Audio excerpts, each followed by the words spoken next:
Greetings, members, one and all of the Salivation Nation. Shark fins, marijuana, and gold. Oh my! Let's explore!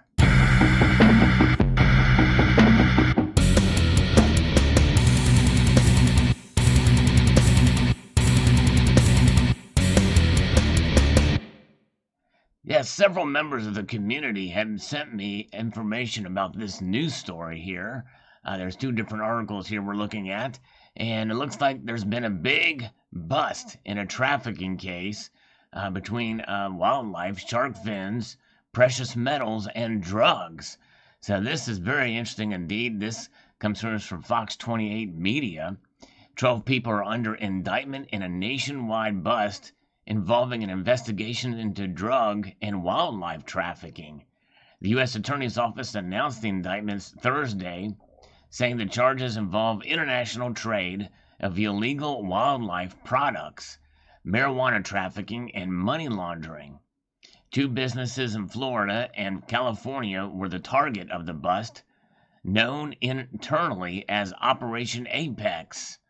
Multiple federal agencies executed 22 warrants related to the case across the nation, including in the Southern District of Georgia, as well as parts of Florida, Michigan, and California. The indictment alleges that the conspiracy began as early as 2010 as suspects submitted false documents and used fake businesses and several bank accounts to hide proceeds from illegal activities. Members of the conspiracy would deposit bulk cash from illegal activities, including wildlife traffic and drug trafficking, into third-party business accounts that dealt in gold, precious metals, and jewels to hide illegal activities, prosecutors say. So there you go. You see how gold is being utilized, and I know this is a case that, why probably the federal government doesn't want people to use gold as money. And they want to move away from that type of thing. Conspirators also allegedly deposited millions of dollars from illegal activities into third-party business accounts located in the United States, Mexico, and Hong Kong to hide the illegal profits. And it goes to show you that even cash itself, being untraceable for the most part, is another thing that probably why the government wants us to move away from that. From any kind of hard assets whatsoever. That includes paper dollars. During the arrest, the searches of their homes and workplaces, agents reported seizing the following. Here we go.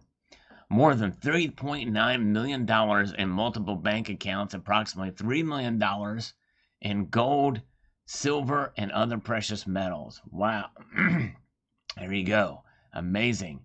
$1 million in diamonds, approximately 18,000 marijuana plants, 34.5 pounds of processed marijuana, multiple firearms, documented the harvest of more than 6 tons of shark fins. Yes, crazy.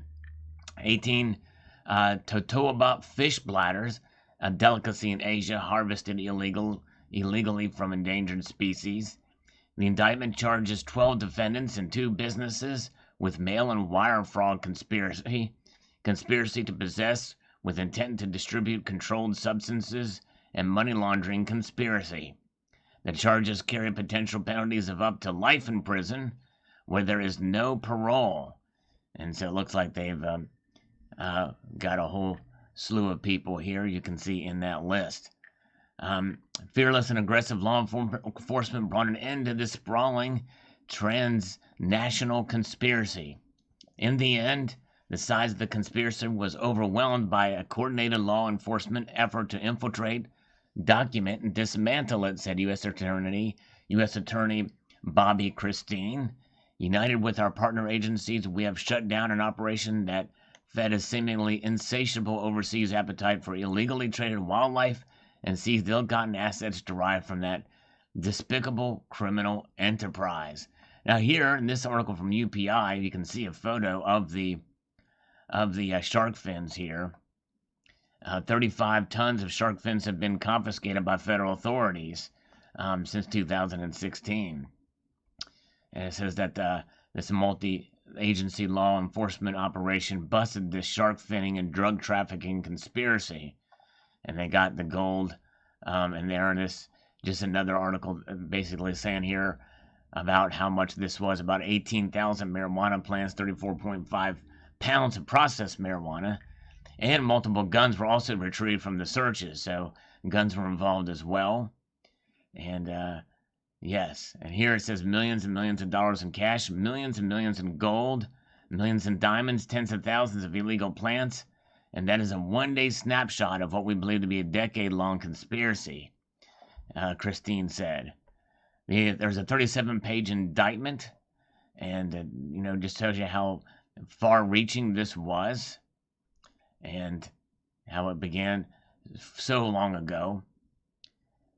And let's see, and it says that bank accounts, they used dozens of bank accounts to launder the money they earned through their illegal activities, including shark finning, which is the practice of catching sharks at sea, cutting off their fins, and throwing the injured animal back into the sea to die.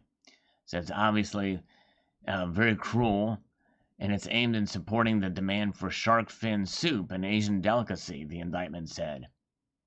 Federal laws protect certain species of sharks, but state laws vary concerning shark finning, with it being legal in Florida but illegal in California.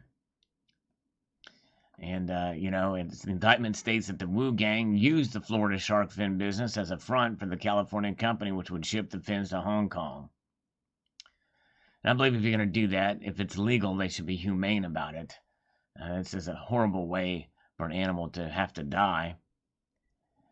35 tons of shark fins that were in transit since 2016. And look at that. Look at all of these shark fins. It won't let me make it bigger. But let's see. This website, I believe, has the all the photos here. Let's see if we can see these here. So there's all the marijuana plants from the DEA.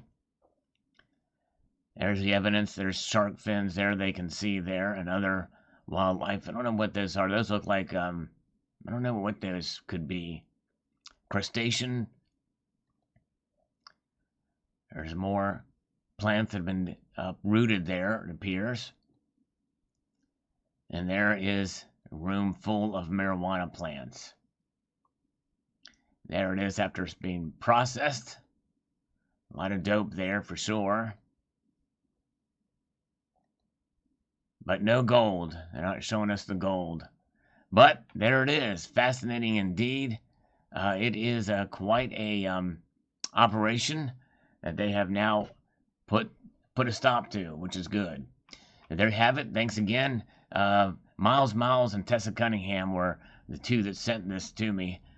This information, very interesting indeed.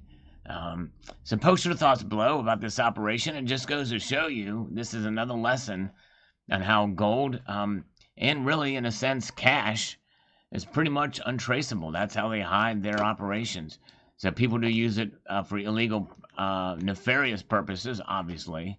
But there is a good reason to have it outside of the banking system, not just for nefarious purposes. Most of us have gold and silver for noble reasons. We're protecting ourselves against another criminal enterprise, and that is, well, the devaluation of the dollar every year. So there you have it. So post your thoughts below. I'd like to extend a multitude of gratitude to you all and to those who shared this with me, and encourage you to please rate, share, comment, and subscribe.